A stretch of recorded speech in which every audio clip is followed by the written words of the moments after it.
Here we are on the 14th Wednesday night session of the season. We're halfway through the second quarter, and I feel like I'm on pace to reach all of my current end-of-quarter goals.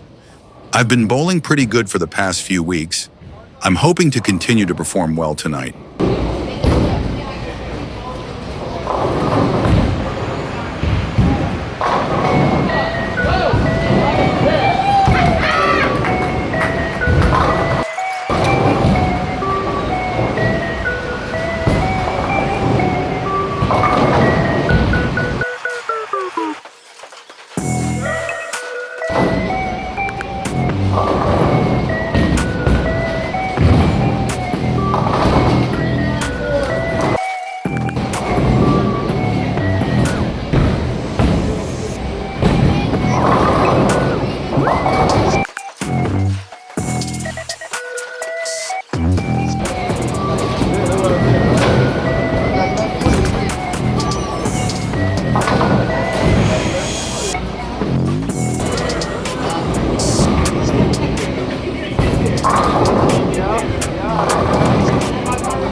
There was a lot going on in Game 1 that may or may not have been evident from the video. The pins on the right lane were being set up out of alignment because there was a pin stuck in the top of the pin setter. This issue doesn't get fixed until after my first frame of Game 2. Because of that, I started to lose focus, and it negatively affected my overall performance. Unless I can quickly regroup, tonight may not be a very good night for me.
Game 2 could have been a lot better had I made the 10-pin spares in the first and 9th frames.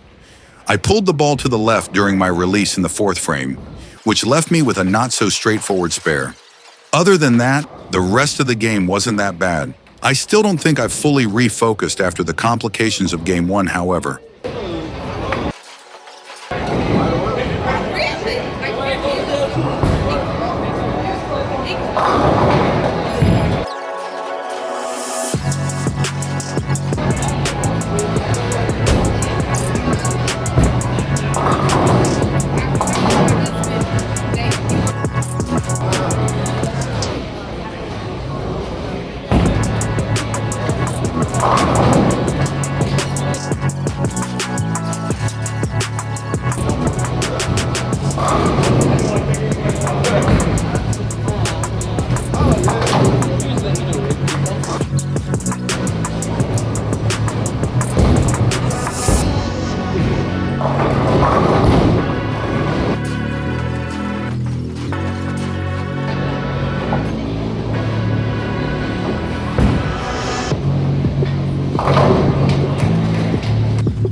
I think that I had completely mentally checked out sometime during Game 3 and was just going through the motions so that I could get the night over with. I'm definitely going to have to get back to bowling the way I have been prior to tonight in order to reach most of my goals by the end of the quarter. I'm still optimistic that I can make it happen, though. For anyone that has made it this far into the video, I appreciate you watching.